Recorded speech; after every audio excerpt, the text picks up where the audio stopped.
छत्तीसगढ़ में बिजली बिल छूट की योजना में बड़ा बदलाव। अब 100 यूनिट तक ही मिलेगी 50% छूट। 53 लाख से ज्यादा उपभोक्ता होंगे प्रभावित। सीएम और डिप्टी सीएम में सियासी बहस तेज। रायपुर में भाजपा की हर घर तिरंगा बैठक संपन्न। अजय जम्वाल की अगुवाई में रणनीति पर चर्चा। इस बार 60 लाख घरों में तिरंगा फहराने का लक्ष्य। 14 अगस्त को विभाजन विवेश का स्मृति दिवस मनाया जाएगा।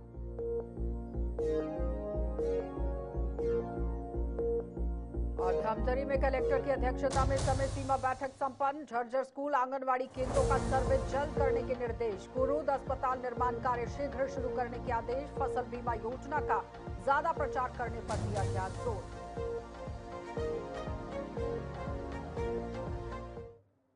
नमस्कार, बुलेटिन में आपका स्वागत है। मैं हूं आपके साथ आशा सरमाल। चलिए शुरुआत करते हैं छत्तीसगढ़ से जुड़ी खबरों की। छत्तीसगढ़ की बालोद जिले में सड़कों की खराब हालत से लोग परेशान हैं। टूटी सड़कें, गहरे गड्ढे, बारिश के बाद जल भराव में आवाजाही मुश्किल बना दी गई है। और स्थानीय लोग कहते हैं कि रात में वाहन चलाना खतरनाक यहां पर हो गया है। पैदल यात्रियों को काफी परेशानियां झेलनी पड़ती हैं। ग्रामीण इलाकों की सड़कें काफी खराब हैं और बस्तियां मुख्य शहर से यहां कट गई हैं। लोगों का आरोप है कि इन सड़कों की मरम्मत कराई जाए और जल्द से जल्द राहत दिलाई जाए। पुलिस प्रशासन पर पीएचई के काम के, पीडब्ल्यूडी के काम के, इरिगेशन के काम के अनेक ऐसे कार्यालय हैं जो बालोद जिला बन जाने के बावजूद दुर्ग में हैं। उन कार्यालयों को बालोद में वापस लेकर आना, इन सारे ही विषयों पर चर्चा हुई है।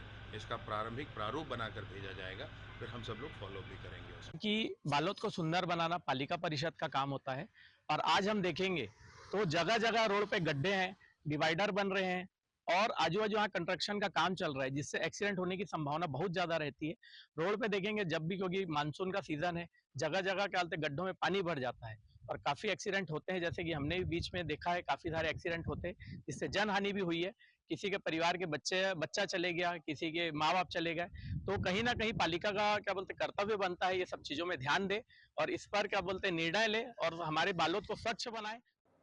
छत्तीसगढ़ में भाजपा की हर घर तिरंगा अभियान की अहम बैठक रायपुर की ही कुशाभाऊ ठाकरे परिसर में हुई। बैठक में स्वतंत्रता दिवस पर चलने वाली मुहिम पर जोर दिया गया। इस योजना को लेकर चर्चा की गई। क्षेत्रीय संगठन महामंत्री अजय जम्वाल की अगुवाई में ये विधायक, संभाग प्रभारी, जिलाध्यक्ष मौजूद रहे।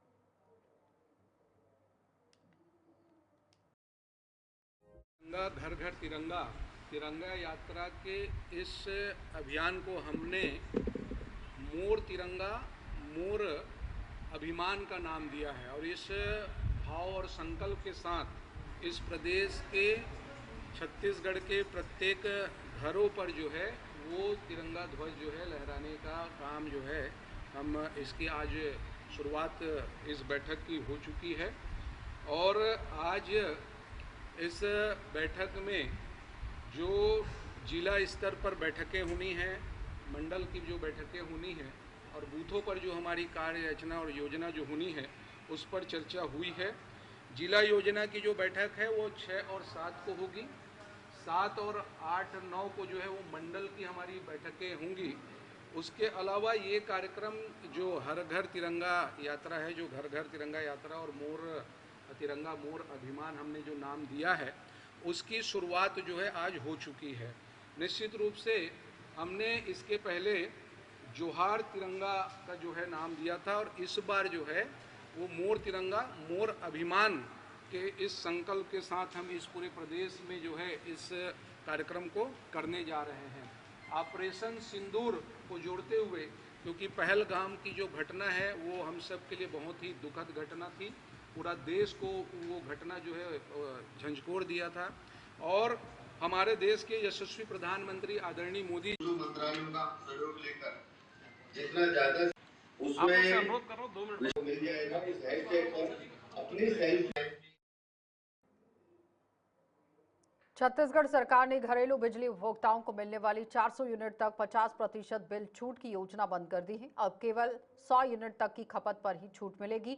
इससे 53 लाख से भी ज्यादा उपभोक्ताओं पर असर पड़ेगा। पूर्व मुख्यमंत्री भूपेश बघेल ने इस फैसले की आलोचना की और कहा कि अब लाखों लोग इस योजना से बाहर हो जाएंगे। डिप्टी सीएम अरुण साव ने जवाब दिया कि वे मुफ्त बिजली देने की ओर बढ़ रहे हैं। केवल झूठ है ऐसा करिए कि 100 यूनिट जो खपत करते हैं उसकी लिस्ट तैयार कर निकाल देना मीडिया में, बता दें कितने लोग 100 यूनिट खपत करते हैं। ये आंकड़े झूठे हैं। सिंगल बत्ती कनेक्शन वाले कितने हैं ये बता दें, वही लोग 100 यूनिट का लाभ लेते हैं, 30 यूनिट का लाभ उनको मिलता है। 100 यूनिट यदि जलाएंगे 30 यूनिट का लाभ उनको मिलता है, तो वो उन्हीं लोगों को लाभ मिलेगा। और बजट तो आज स्मार्ट मीटर लग गया है, वो तो और तेजी भागता है। स्मार्ट मीटर लगने के बाद आपकी जो बिजली बिल है 2 गुना 3 गुना बढ़ गया है। जिस कांग्रेस पार्टी के राज्य में बिजली की व्यवस्था बदहाल हुई, दुर्दशा हुई,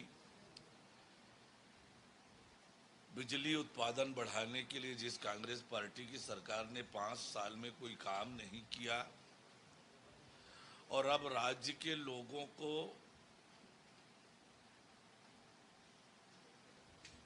निर्बाध और सस्ती बिजली मिले, इस दिशा में सरकार ने एक ऐतिहासिक कदम उठाया है और हम हाफ बिजली नहीं मुफ्त में बिजली की ओर आगे बढ़ रहे हैं।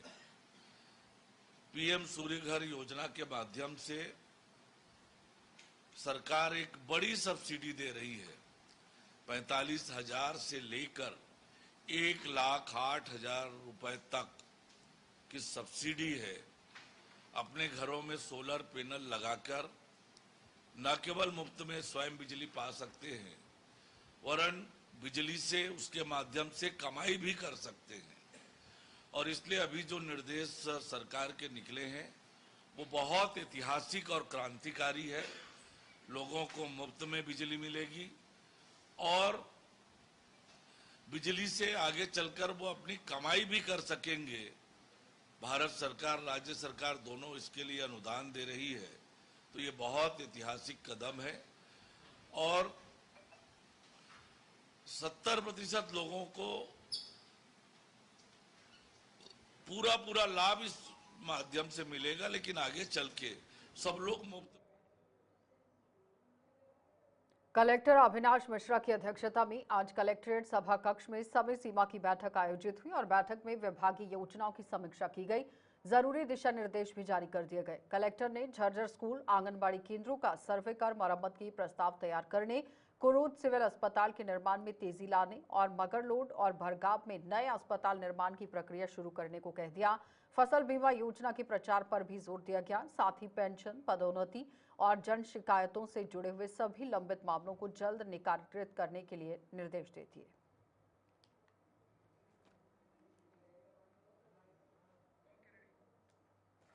मवेशियों की मौत रोकने और उनकी सुरक्षा के लिए कांग्रेस ने कांवड़ यात्रा निकाली है और अब देखिए तिरफा के ही बिछेरा तालाब से यहां जल लेकर कांग्रेस कार्यकर्ता और महिलाएं यदुनंदन नगर स्थित शिवलिंग तक 5 किलोमीटर की यात्रा पूरी कर गई हैं और जिला अध्यक्ष विजय केशवानी की अगुवाई में यहां गौमाता की पूजा कर संरक्षण की शपथ की गई और कांवड़ यात्रा में हाथों में पोस्टर लेकर मवेशियों के संरक्षण की अपील की गई।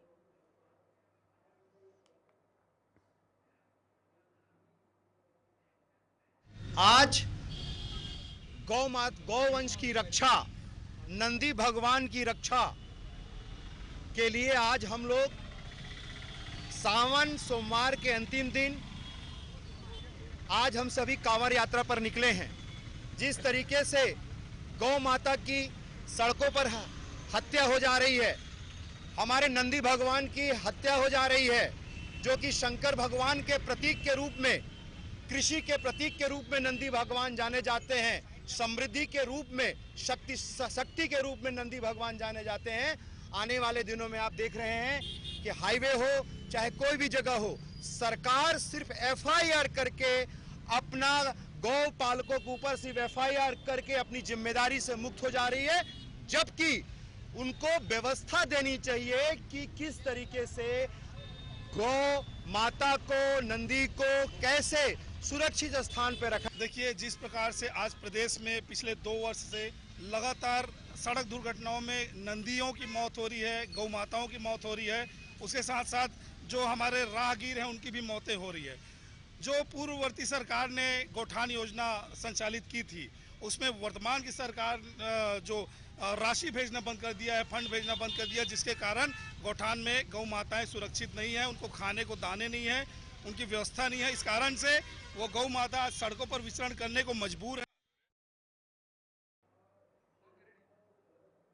तो इसके साथ ही एक किसान ने आरोप लगाया है कि यह फॉरेस्ट विभाग के कर्मचारियों ने उसकी खड़ी फसल में बिना अनुमति के ही वृक्षारोपण कर दिया है और उससे उसकी फसल को नुकसान होने का डर है। किसान ने न्याय की मांग की है। भाजपा नेता रतन हालद्वार ने मामले को गंभीरता से लेते हुए अधिकारियों से संपर्क किया और जांच की मांग की।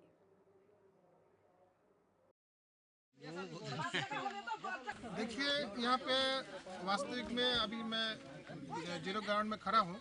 इसमें तो धान लगा हुआ है और हमारे आदिवासी भाई लोगों के साथ साथ संबंध है। इन लोग धान नष्ट नहीं करेंगे, इन लोग का भाईचारा का नाते चल रहा है। इसका साइड में जो है वही पौधा लगाएंगे बोल रहे हैं, ऐसा कोई दिक्कत नहीं है। जिस प्रकार की शिकायत आई थी कि विभाग द्वारा प्लांटेशन का जो है खड़ी फसल में लगाया जा रहा है, मैं अपने विभाग को मैं जानकारी दिया था, पूर्व मंडल अध्यक्ष न होने के नाते हमारे डिप्टी साहब को, कि फसल को नष्ट मत किया जाए। तो अभी तो देख रहा हूँ कि फसल नष्ट नहीं हुआ है। अगर बाद परिस्थिति में अगर फसल नष्ट होगा तो इसके लिए समिति वाला आए थे, आज आए हैं यहाँ पे, पौधा लगा रहे हैं।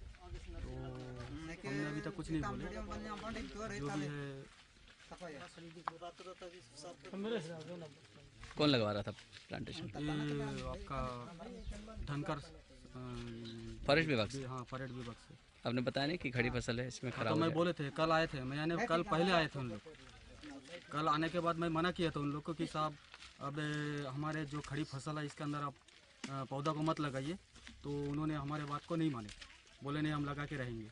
उसके बाद जब विरोध किए, विरोध करने के बाद आधा में विरोध जब मना किए, उसके आधा।